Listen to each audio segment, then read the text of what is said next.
On est avec François-Xavier Demours qui a publié le 21 février Montée de l'extrême droite, une prophétie autoréalisatrice aux éditions de l'Aube. Et on revient avec lui sur le sujet du sentiment de submersion migratoire évoqué par le Premier ministre et sur cette prophétie qui est la montée de l'extrême droite en France. François-Xavier, merci beaucoup d'être avec nous ce soir. On peut peut-être repartir de l'actualité immédiate. Il y a eu les propos du Premier ministre sur la submersion migratoire et en réalité sur le sentiment de submersion migratoire. Qu'est-ce que vous pouvez nous en dire du point de vue de l'analyse de ce qu'est l'opinion publique et de comment on gouverne avec des sentiments, des émotions et comment tout ça est construit via des sondages et via l'analyse de l'opinion? Alors déjà, le choix du terme n'est pas un choix anodin. C'est-à-dire que le terme de submersion migratoire est un terme aussi qui vient plutôt de l'extrême droite, donc qui a été popularisé et qui est né en fait dans un contexte qui est celui de l'extrême droite. Il est aussi évidemment chargé de sens, c'est une image, la submersion migratoire, c'est une métaphore maritime. Si vous êtes submergé, c'est que vous êtes noyé. Quand vous êtes noyé, vous n'avez pas le temps de réfléchir, vous n'avez surtout pas le temps de réfléchir au problème. Donc le vrai problème dans toute cette affaire, c'est que ce qu'on noie, c'est aussi notre capacité à réfléchir correctement sur cet enjeu-là. Et c'est aussi ça la capacité à fabriquer du débat public et de l'opinion publique.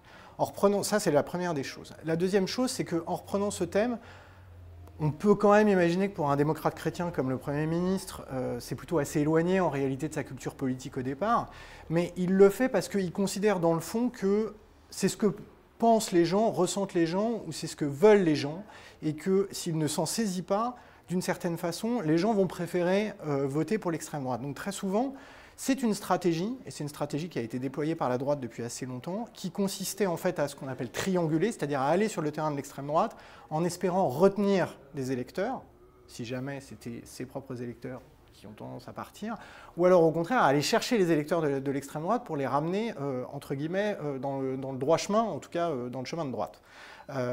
Et en réalité, c'est l'inverse qui se passe, c'est-à-dire que plus la droite reprend à son compte des termes qui viennent de l'extrême droite, plus elle les légitime. Parce qu'on se dit, bon, c'est un parti de gouvernement, c'est des gens sérieux, s'ils reprennent les termes de l'extrême droite, finalement, c'est peut-être que l'extrême droite ne doit pas avoir tout à fait tort. Tout ça est assez documenté, prouvé par la recherche, etc., qui a beaucoup travaillé notamment sur les questions de triangulation et qui montre aujourd'hui, par exemple, que vraiment jouer à cette triangulation-là, c'est-à-dire aller sur le terrain de l'extrême droite, c'est contre-productif. C'est-à-dire que penser qu'au début, ça retient les électeurs, en fait, ça produit l'effet inverse, c'est-à-dire qu'au contraire, ça fait rentrer dans la sphère de la controverse légitime des propos qui, jusqu'à présent, étaient marginalisés. Ça, c'est un autre processus qu'on appelle la mainstreamisation. C'est comment est-ce que des termes qui étaient marginaux deviennent centraux dans le débat public. Donc voilà ce que crée, en fait, d'une certaine façon, François Bayrou, en reprenant ce terme-là, c'est-à-dire qu'il fait le jeu du RN, beaucoup plus qu'il ne l'arrête. Or, il est sans doute persuadé du contraire. Ouais, il légitime les thèmes et les idées de l'extrême droite en les reprenant à son compte depuis une posture institutionnelle et républicaine qu'il incarne, tant par son parcours politique que par ses fonctions actuelles. Absolument. Et la difficulté, c'est qu'il parle d'ailleurs de sentiment. C'est-à-dire qu'on est déjà sur un terrain qui n'est pas le terrain des faits. En réalité, la perception du phénomène a plus d'importance que la réalité du phénomène. Je peux vous donner juste un exemple qui est assez frappant là-dessus, sur les questions migratoires, sur lequel je reviens dans mon livre. C'est que le nombre de recherches Google sur la question grand remplacement, plus réfugiés, plus immigrés, est moins important en 2015, au moment de la grande crise de l'exil, ce qu'on a appelé la crise des réfugiés, qu'en 2023, au moment du débat sur la loi immigration. Donc vraiment, le débat public, le débat politique peut créer en fait un problème. Après, sur la question des sentiments, en fait, le sentiment, on peut le susciter, on peut l'entretenir, on peut le fabriquer. C'est pas illégitime un sentiment par principe. Ça existe, c'est présent et ça fait partie de la construction du réel, y compris du débat public et du débat politique.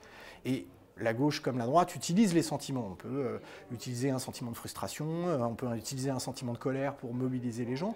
Mais le sentiment de submersion, c'est autre chose. C'est-à-dire qu'on crée une réalité où on essaie de créer un phénomène.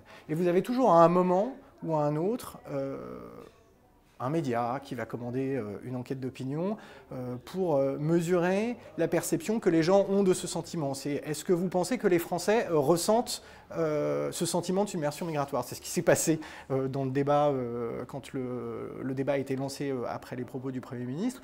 Et donc, on a appris dans un sondage que 75%, je crois, de mémoire des Français percevaient en fait qu'il y avait dans l'opinion un sentiment de submersion migratoire. Mais quand on leur demandait si c'était le cas, s'il y avait vraiment un phénomène, en gros, on est à peu près sur 6 sur 10, ce qui n'est pas négligeable. C'est pas négligeable, mais en fait, c'est un chiffre qui ne bouge pas depuis 10 ans. C'est-à-dire que quand on prend la perception du phénomène lui-même, ça ne bouge pas depuis 10 ans ou à la marge. Par contre, à partir du moment où on met l'accent sur le sentiment, là, c'est autre chose. En fait, on amplifie le phénomène et on légitime encore plus le débat. Venons-en à l'exemple de l'aide médicale d'État. Donc, on est pendant l'étude du texte de la loi Darmanin sur l'immigration il y a un an et demi. Et il y a un institut de sondage qui sonde plusieurs fois l'opinion sur le même sujet. Et on voit des réponses qui varient, qui évoluent dans le temps au fur et à mesure que le débat sur l'aide médicale d'État a lieu. Est-ce que vous pouvez revenir sur ça et sur l'analyse que vous en faites? Parce que c'est un peu un cas d'école en réalité, la question de l'aide médicale d'État. C'est-à-dire que d'abord, c'est un marqueur. Et donc typiquement pour la droite notamment, mais aussi pour le RN, c'est un marqueur commun. C'est-à-dire que ça a été pris comme cible à la fois quelque chose qui est perçu comme une forme de migrants profiteurs d'une certaine façon de la solidarité nationale. C'est comme ça que c'est raconté par l'extrême droite et par une partie de la droite. L'idée que c'est aussi de la gabegie de la finance publique et l'idée que, en gros, des étrangers viendraient pour bénéficier en fait de ce qui est perçu ou ce qui est raconté comme un avantage. Donc c'est un cas d'école parce que c'est un marqueur et donc quelle que soit la réalité du phénomène et ce que ça représente et de la manière dont le dispositif est limité, périmétré, contrôlé, etc., c'est devenu une espèce de machine à fantasmes. Mais quand on pose spontanément la question aux Français, ce qu'a fait effectivement l'Institut CSA pour Médecins du Monde dans un sondage à peu près en octobre 2023, c'est que globalement, en fait, les Français spontanément sont pour. 60% soutiennent l'existence de dispositifs, 40% sont contre. Et donc on voit un effet de positionnement politique, évidemment. Les gens de gauche sont bien plus pour que les gens de droite et d'extrême droite, donc ça décline en fait de la gauche vers la droite. Et aussi un effet d'âge, c'est-à-dire que les plus âgés sont beaucoup plus réticents et beaucoup plus critiques vis-à-vis du dispositif que les plus jeunes qui au contraire le soutiennent. Mais ce qui est intéressant, c'est que Médecins du Monde et l'Institut CSA reposent une question une semaine après au panel en disant on va vous expliquer ce qu'est l'AME. Donc on explique ce que ça représente dans le budget de la sécurité sociale, on explique qu'en gros il y a des limites sur un panier de soins essentiels, que ça coûte moins cher de prendre en charge en fait les personnes suffisamment à temps plutôt que d'attendre la dernière minute pour les soigner, que y compris c'est un enjeu de santé publique. Et là, quand on leur explique, les Français sont encore plus pour. On passe de 60 à 73%. L'effet d'âge, il est complètement effacé. C'est-à-dire qu'en gros, les plus âgés, une fois qu'on leur explique le dispositif et les limites du dispositif, ils adhèrent de manière massive. Et la chose la plus étonnante, c'est qu'en fait, même les électeurs du Rassemblement national dans cette enquête-là soutiennent l'existence de l'AME de façon majoritaire. Et puis on refait cette enquête-là au mois de novembre, dans un moment qui est un moment un peu particulier, qui est juste après l'assassinat de Dominique Bernard, cet enseignant d'Arras qui a été poignardé en cours. Et c'est aussi le moment du débat en fait, sur la loi immigration.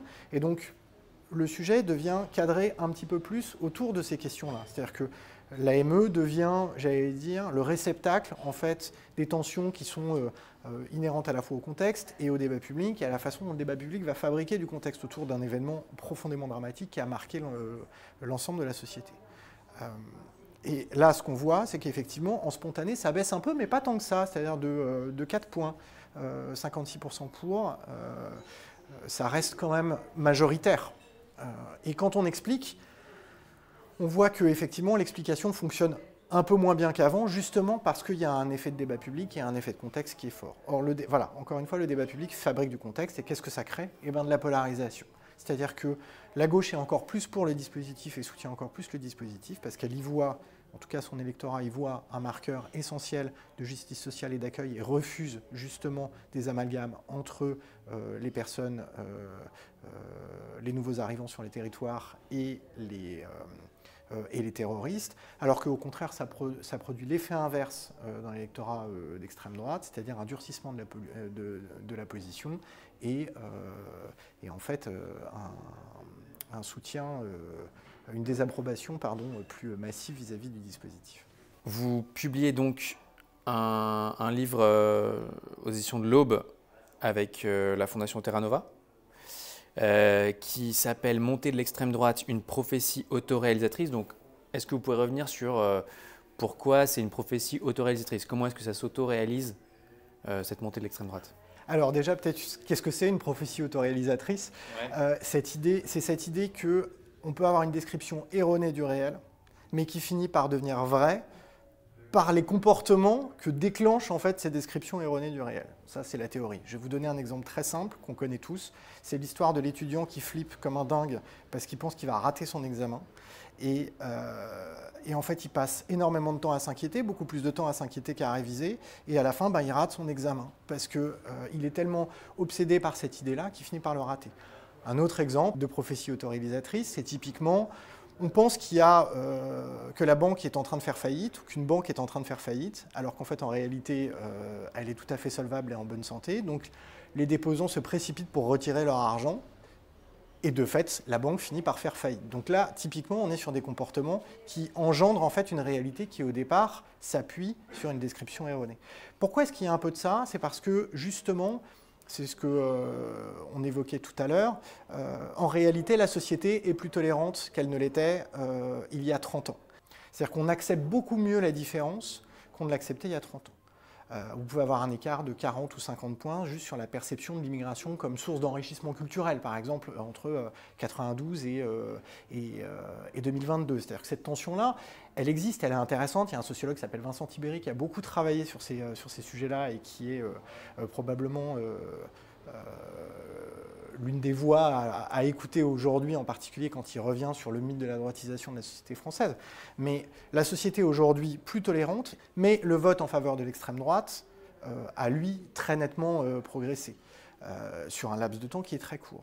Donc les valeurs changent, et elles changent plutôt de manière positive, mais les comportements électoraux, au contraire, eux, ils vont plutôt dans le sens de l'extrême droite. Alors qu'est-ce qui fait qu'ils vont dans le sens de l'extrême droite? Qu'est-ce qui fait qu'on a un effet boule de neige? Parce qu'en fait, en réalité, dans la prophétie autoréalisatrice, il y a aussi cette dimension d'effet boule de neige. Tout d'un coup, ça s'accélère, ça s'emballe, et on a l'impression qu'il y a des digues qui sautent. C'est d'ailleurs une impression qu'ont beaucoup de gens aujourd'hui.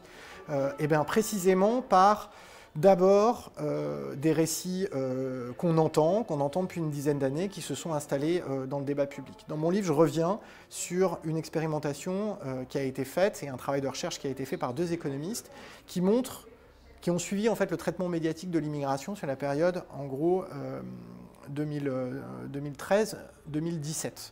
Et ce qui montre, c'est qu'en gros, plus on traite du sujet et plus on insiste sur le sujet dans les médias, d'une part, donc plus on le met à l'agenda médiatique, plus on le traite aussi sur le mode du coup, sur le mode de la menace évidemment terroriste, etc., plus on a tendance à polariser des attitudes. C'est-à-dire que ceux qui étaient très hostiles à l'accueil ou ceux qui étaient ambivalents vis-à-vis de l'accueil deviennent plus hostiles à l'accueil qu'ils ne l'étaient, et ceux qui, au contraire, étaient plutôt favorables à l'accueil deviennent, à l'inverse, encore plus favorables. Donc ça polarise en fait les opinions. C'est valable aussi pour tout un certain nombre de phénomènes du type la fraude sociale, etc., etc. Donc on fabrique en fait du réel en le traitant de manière répétée, en choisissant des cadrages qui sont un peu marqués et qui font à la fois monter cette préoccupation-là dans le débat public et qui surtout donnent une grille de lecture du phénomène. La deuxième chose, c'est qu'on a un Rassemblement national qui a une capacité en fait à avoir une trame narrative très simple dans son récit qui est en gros le retour à un âge d'or, auquel on peut revenir, celui des Trente Glorieuses, celui où tout allait bien, en tout cas supposément bien dans le pays, et que pour y revenir, il n'y a pas besoin de changer ses modes de vie. Le plus simple, c'est de se débarrasser, dit le Rassemblement national, des parasites d'en haut, c'est-à-dire des élites, et notamment des élites politiques, beaucoup plus que des élites économiques d'ailleurs, et des parasites d'en bas, et je mets des guillemets évidemment au terme, mais c'est-à-dire en gros, notamment les immigrés qui constitueraient une menace, notamment pour justement à la fois l'identité et en fait le mode de vie en réalité. Donc, donc ça, ce récit-là, il est très efficace parce qu'il arrive à combiner en fait différents éléments. La force du Rassemblement national, c'est qu'en fait, il combine aussi en fonction du contexte. C'est-à-dire qu'il y a 10 ans, le vrai sujet, c'était la préoccupation vis-à-vis du terrorisme. Donc tout le discours du Rassemblement national était construit autour de ça. Aujourd'hui, on est beaucoup plus sur des inquiétudes qui sont liées à l'économie. Et donc, ils vont beaucoup plus insister sur cette dimension-là. Non pas de menace sur l'emploi, d'ailleurs, mais plutôt sur le côté dépenses publiques et sur le fait qu'en gros, les immigrés prennent l'argent des aides sociales qui auraient eu une meilleure place ailleurs avec la complicité des politiques. Donc il y a cette pratique-là de l'extrême droite qui est assez efficace. Et puis évidemment tout ça, ça ne marche que parce qu'il y a d'une certaine manière une force du courant qui permet en fait de légitimer ces propos-là. C'est-à-dire que le RN pendant très longtemps, ça a été un parti politique qui était très marginal, même quand il avait un certain niveau, il atteignait un certain niveau dans les élections, il n'était pas traité comme les autres. Il y avait un fameux cordon sanitaire, il y a une période que les plus jeunes n'ont pas nécessairement connue, mais qui est le début des années, la fin des années 90 et le début des années 2000, au moment des régionales de 98, par exemple, le Rassemblement national atteint des scores assez élevés. La droite refuse. Une partie de la droite, ou en tout cas Chirac, refuse à ce moment-là de faire alliance avec le Rassemblement national et l'empêche de gouverner avec la droite. Parce qu'il y avait un principe de cordon sanitaire qui était assez marqué chez les vieux gaullistes et chez Chirac. Et au fur et à mesure, en fait, ça s'est levé, et ça s'est levé notamment parce que des acteurs, à commencer par les partis en fait, de droite et de centre-droit, ont repris à leur compte, en réalité, des termes qui venaient plutôt de l'extrême droite. Et Sarkozy a notamment été, en réalité, un vrai déclencheur de ça. Et il y a un mythe à droite qui reste profondément ancré, qui est de dire qu'il faut refaire la stratégie de Sarkozy parce que ça a marché. Sauf qu'en fait, ça marche une fois. Mais ça ne marche pas la deuxième fois, parce qu'en réalité, la vie politique, elle est dynamique, elle n'est pas mécanique.